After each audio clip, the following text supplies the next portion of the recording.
Asan isa maratu ta mana keessa teessu ta kophaa maraatee rabbiin maraachee kophaa mana keessa teessi ollaa waliin taatu aalii waliin taatu miidiyaa irraa nama waliin taatu namuma isii wal taatu hin dhabne namuma tokko kanuma namuma arsiitiin saayiba agarraan akkanumatti itti baaree itti micayyoon maali namni kana rabbi sodaadhu hay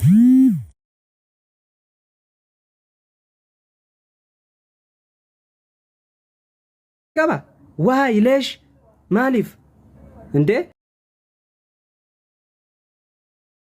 Namu arsii tokko arginaan isiin bakka namni nama arsiisan yoo jinillee deemu diinuma shiiti.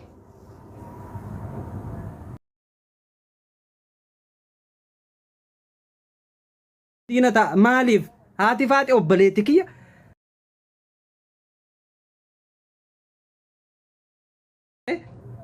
Akka hin taanetti walitti buune walitti araaramne obboleetti kiyya qaalii. Kaayiroo teessee dhageeffadhu sitti hima obboleettii kee ummaa kiyyaaf haadha tiyyaaf kaayiroo teessee nama birrii naaf erge.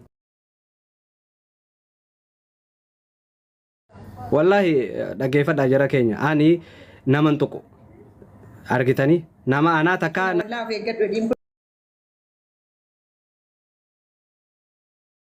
Amiin jedheen amiin maal jedhaa jira amiin Allahumma amiin amiin amiin.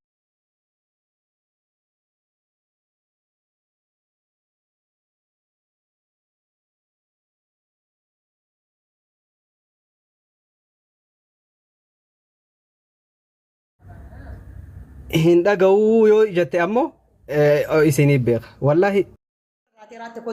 Ati dhuguma dhiira kwaatar keessa teessee waan aan jetta taanaan diqaalaa konkaa abbaa keetii maaltu jaarsaaf jaartii gidduu si galche diqaalicha eegee ajaa maaltu jaarsaaf jaartii gidduu si galche waa'ee abbaa manaa kootii tiktaak irratti dubbattaati amma waliinne malee maaltu si galche minaa gabbaa antee minaa gabbaa hushaa hushaa abbaa wallaahi kwaatar jirtaati. Commander mucaan kun kwaatar jiraan naa ilaalu obboleessa koo dhugaa commander na jarartaa commander kwaatar jiraan naannatu laal natu uksuun billahi samaayii keessa akka ol sidhiita konkicha saree kwaatar keessa teessee akkamitti seera kwaatar wallaaltee naa waa jettaree ajaa qote bulaan kwaatar keessa jira ijoolleen kwaatar araadaa qofa boottii abeekee duugee laal maal jedhe kiin gaamadinatti si ulfeesse jedhee nama. Wallahi wabillahi dhaggeeffadhu bakka jirtu qofittii naayimi natu ila amma laa ibirraa ba'ee sibira dhufaan amma ani bontuu ta'uu asuma irratti na beektaati saree kwaatar keessa teessee na arrabsa hartaayidaa maal abbaa dhiqoy amma dhaggeeffadha anaaf qeerroo leencanaa kenna irratti wal dhabe maalti siin galche qoy Oromoo kutaa 11 miidiyaa kana irra jirta maalumatti siin galche an nama meeqaafan giiftii kenne naa deebisaa deebee kaan inni koo naa deebisii diddummoonatti heerumee jedhe warra qabda bultii namaan diigwan haadha manaa qabda lakkeedheen fiizaa kiyya naa hojjedhodhee birriitti erga inni gara jaalalaa naannessee maallaqa sana dhiisee fi waa hunda dhiise maaltu si galchee waa'ee qeerroo keessa si gashisi minaa gabbaa hushaa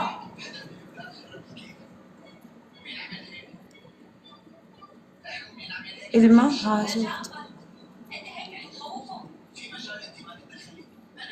salfattu itti jaazaan nama waaramu waan godhaaraan salfadhaan naa himi meekan abbuma tarkutamaa kana maal kun rabbiin nuun salfanne ilma namaa salfattaniise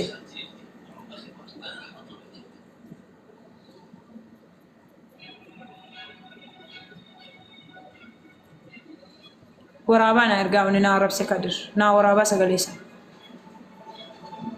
kadir si dhufaa jira rabbii keerii haa godhu mee wallahi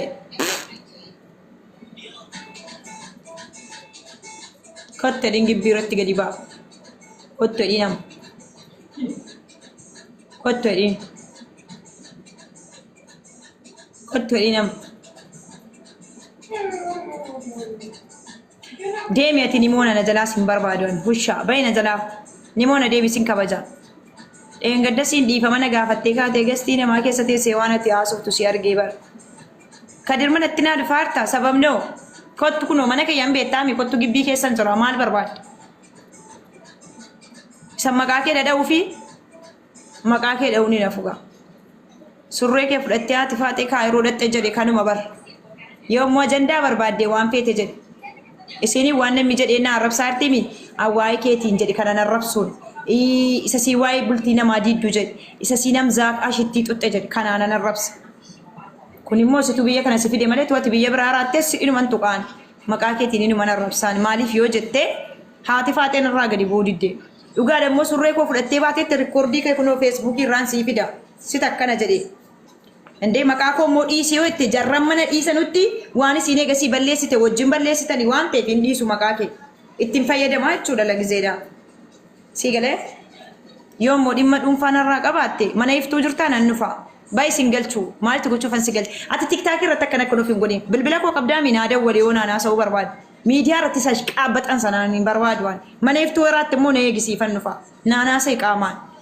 Feetu tiktookii irratti feetu mana iftuu irratti nan dhufa mana eegi. Akkasuma ittiin dhufa laa. Dhimma biraa yoo narraa qabaatte jechuudha. Naa baaraartaa jedhani aamiin jedhaan ture asii. Sii galee dhimma biraa yoo dhimma dhuunfaan ilaa. Haadha faatee yeroo narrabsu maqaa kee kaasuun dhiisuun kun ola nama 500 dhaggeeffadha. Haadha faatee nan arrabsa taana maqaa kee kaasuun hin hafu. Maaliifi dirqama ka amma Hamzaa sila kaasaan ture ashittiin na jala turte Hamzaa arraabaa turte jedheen Kadiriin akkana godhaa turte jedheen waan isiin duraan balleessite hunda akka nama quraanatti qaruutte akka nama qulallaa waadee nama sheexana qabutti qaruuttan itti qaraa. Kun immoo yaalleen usitu dura wajjinii wal arrabsee miidiyaa wal fidee ajandaa wal godhate minaa gabbaanyini. Achi jirta live irraa baheen dhufa duubasi. Duuba harargee duuba iftuu jirta. Duuba iftuu irratti lakkoofsa tokko naa barreessiniin dhufa.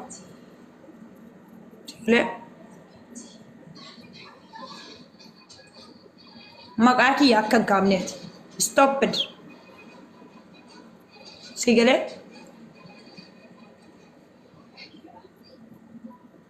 Intaluma laguu please fuudhii dhaqii.